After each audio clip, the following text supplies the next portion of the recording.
Okay class, next heading is 1947 के बाद मद्य विरोधी आंदोलन। मद्य विरोधी, मद्य वर्ड का मतलब है कि नशा, किसी भी तरह का नशा, चाहे वो अफ़ीम, गांजे और गुटखा, तंबाकू या शराब का हो या किसी भी तरह का मद्य से में सभी आ जाते हैं। तो ये 1947 के बाद इसके लिए आंदोलन चला था, क्योंकि उस समय देश की जो अर्थव्यवस्था थी वो इतनी ख़राब थी अंग्रेज़ों के जाने के बाद कि लोगों को अपनी आवश्यकताओं की पूर्ति करने में बहुत ज़्यादा दिक्कतें आ रही थीं। और उसमें भी जो लोग नशे के आदी थे, उन लोगों ने जो कमाया वो सारा इसी में बर्बाद किया, जिसके लिए ये कानून बनाया गया।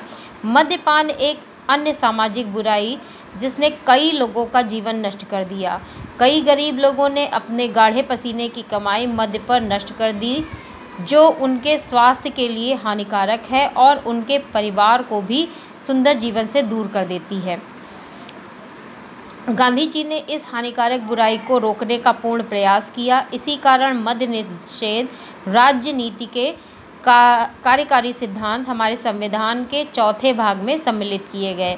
जब हमारा कॉन्स्टिट्यूशन बन रहा था तो उस समय पर तो नहीं, लेकिन उसके बाद ये कानून लाया गया कि नशे पर रोक लगाई जाए, और गांधी जी ने इसके लिए पहले से ही प्रयास करने शुरू कर दिए थे।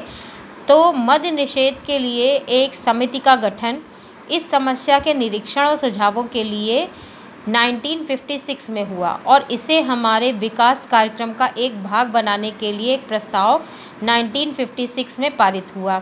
जो अंग्रेज़ों के जाने के बाद जो हमारे देश के विकास के लिए कार्यक्रम चल रहे थे, जो पंचवर्षीय योजनाएं होती हैं, उन योजनाओं के तहत ही इसके लिए प्रयास किया गया और प्रस्ताव रखा गया।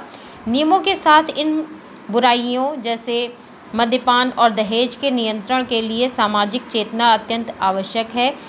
कई स्वयंसेवी संस्थाएं मद्यपान के आदी लोगों और नशेड़ियों की नशे से दूर रखने में मदद करके बड़ा काम कर रही हैं। कई गैर सरकारी और सरकारी संस्थाएं लोगों को दहेज प्रथा के विरुद्ध सचेत कर रही। इस प्रकार से जो कानून बना उस पे नशे पर निषेध लगा दिया गया, और उसके अलावा ये जो दहेज प्रथा है या अन्य कोई स्वयंसेवी संस्थाएं वो होती हैं, जो निजी संस्थाएं होती हैं जैसे NGO वगैरह होते हैं, और गैर सरकारी यानी कि जो सरकार की नहीं होती हैं संस्थाएं, वो भी, और सरकारी संस्थाओं ने भी इस कानून को लोगों तक पहुंचाने में, लोगों को इसके लिए जागरूक करने में, और जो लोग इस नशे के आदी बन चुके थे उनको उनका सुधार करने के लिए बहुत ही प्रयास किया, जिसके फलस्वरूप काफ़ी कुछ चेंज आए। लेकिन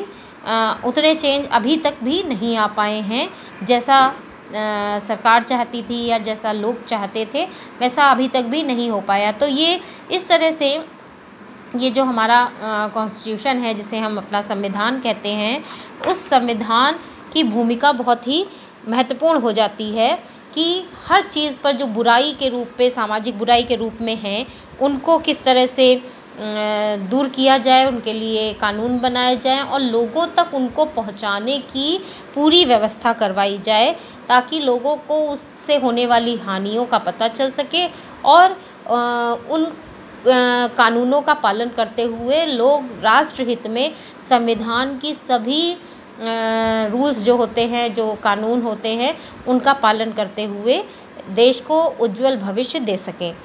ठीक है, तो ये है संविधान की भूमिका कि संविधान अगर नहीं होता तो इस तरह की कुप्रथाओं पर किसी तरह का निषेध या किसी तरह का कानून नहीं आ पाता, और लोगों के अंदर जागरूकता नहीं होती।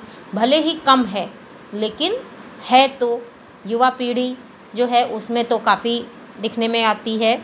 जो लोग सोच सकते हैं कि हमारा फ्यूचर कैसा होना चाहिए, हमें किस तरह से कानून का पालन करना चाहिए, तो उन लोगों में तो ये दिखता है और दिखना चाहिए। ठीक है, तो आपका ये चैप्टर सिविक्स का संविधान की भूमिका ख़त्म हो गया इसी में। और आपको अगर कुछ ना समझ में आए तो मुझे मैसेज करके बताइए। Okay, thank you.